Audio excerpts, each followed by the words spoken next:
In this gripping tale, we follow the story of Detective James Harding as he navigates a series of gruesome murders that shatters the peace of Redwillow, a quaint town where life seemed simple and peaceful. With each new victim, the killer's twisted artistic themes become more and more evident. But this is no ordinary murderer. Simon Blackwood's obsession with merging art and violence turns these crimes into macabre installations.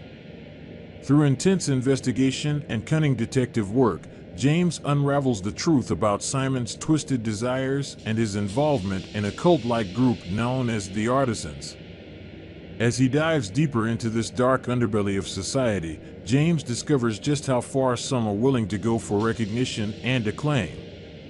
This story is not only about a murder investigation, but also an exploration of human nature, the dark corners of our minds where obsession and madness can take root.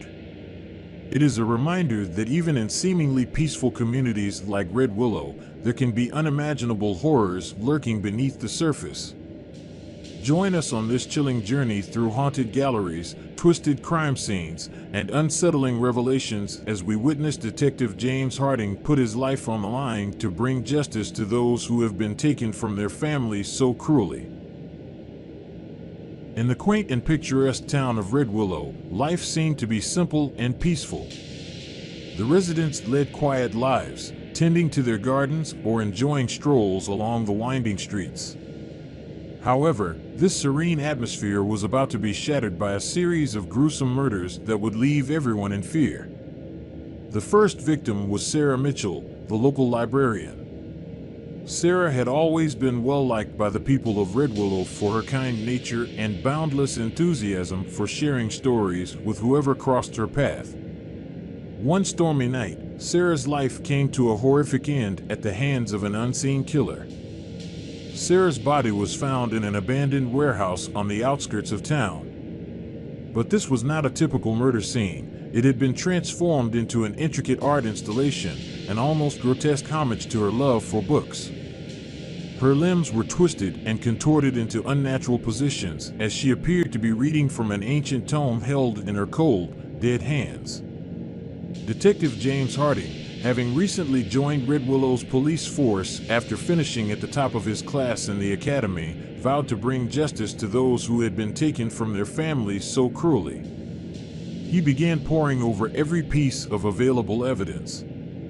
Everything he could find relating to Sarah or any possible suspects among her acquaintances or family members, nothing seemed out of reach for him. As weeks went by with no leads, more victims started appearing all around Redwillow. Each crime scene had its twisted artistic theme and grotesque tableau featuring bodies contorted into shapes that defied logic. The town became consumed by dread. Families locked their doors tight each night while whispers of suspicion spread like wildfire through once trusting neighborhoods. James felt the pressure mounting from both his superior officers and the terrified townspeople, but remained steadfast in his commitment to finding answers. One fateful evening, while visiting a local art gallery, James stumbled upon a painting that shook him to his core. It depicted scenes eerily reminiscent of the gruesome murder tableaus he had been investigating. Spurred by this discovery, James delved into researching the artist responsible for this chilling piece. The artist was Simon Blackwood, a recluse who had long struggled to find recognition in the art world. He had grown increasingly bitter and disillusioned with his career, watching as more renowned artists garnered attention while his work remained unnoticed. With growing certainty that Simon was the man responsible for these horrifying murders, James devised an elaborate plan to catch him in the act. Posing as an art collector, James approached Simon under false pretenses and expressed interest in acquiring some of his artwork.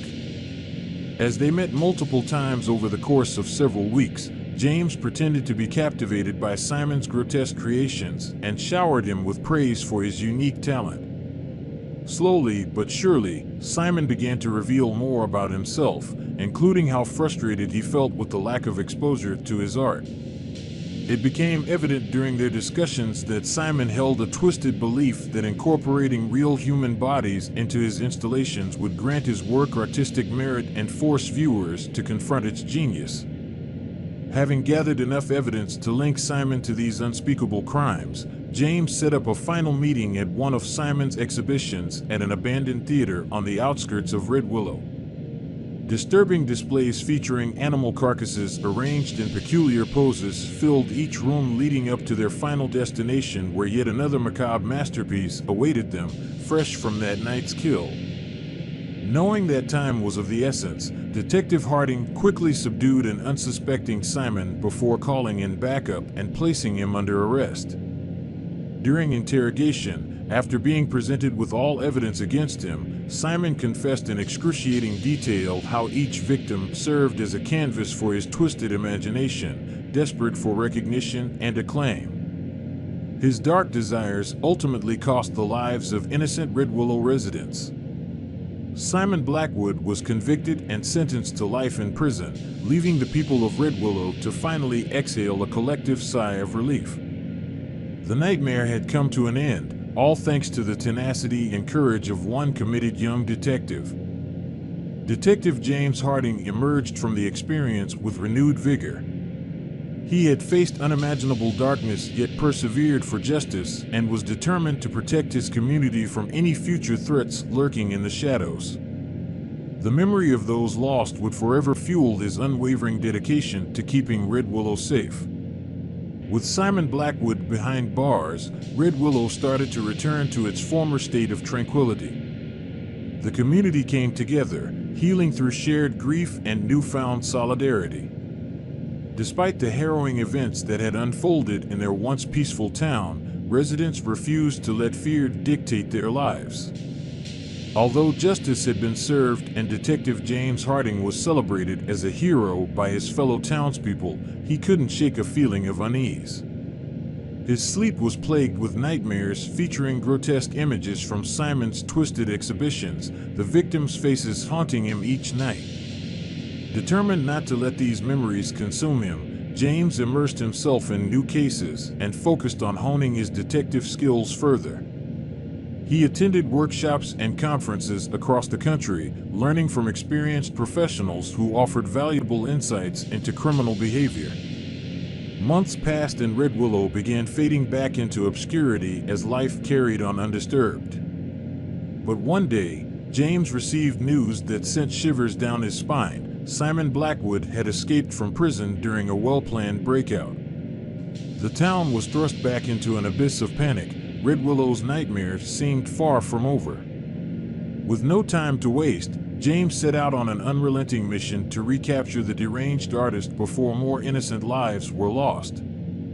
As he pursued leads and collected evidence about Simon's whereabouts, James discovered something truly horrifying: a network of other like-minded individuals who idolized Simon's macabre creations. This group referred to themselves as the Artisans and supported Simon in his twisted quest for artistic recognition. James now faced not only an escaped killer, but also a cult-like group that could potentially escalate violence within Redwillow. As he investigated this dark subculture rife with obsession and madness, he began to uncover connections within the art community, leading him to a high-profile gallery owner named Walter Sinclair. Walter appeared to be a charming and respected figure in the art world, but beneath his suave exterior lay a man who reveled in the disturbing work of Simon Blackwood. He not only facilitated Simon's escape, but sought to elevate the Artisans from an underground network to a global movement. Detective James Harding realized that he was now up against something far more sinister than previously imagined. Catching Simon Blackwood was no longer enough. To dismantle this dangerous group, James would have to infiltrate their ranks and gather evidence against key members, including Walter Sinclair. With approval from his superiors, James adopted the alias Thomas Keller, an aspiring artist with an affinity for the macabre. He began attending clandestine meetings of the Artisans, pretending to share their twisted fascination with human suffering as a medium for artistic expression. Over time, James gained the trust of several influential members within the group, all while secretly gathering information about their plans and activities. The deeper he delved into this eerie underworld, the more blurred the line between good and evil became. With each passing day, Maintaining his cover grew increasingly challenging as he struggled to balance empathy for those lost in darkness and his unwavering commitment to justice. Eventually, after months of infiltration and surveillance, James had enough proof against Walter Sinclair and other prominent figures within the Artisans. Armed with this damning evidence, he coordinated simultaneous raids on several artisan strongholds throughout Redwillow. Chaos erupted as police forces stormed these hidden locations. Many members were arrested on the spot, while others attempted to flee capture.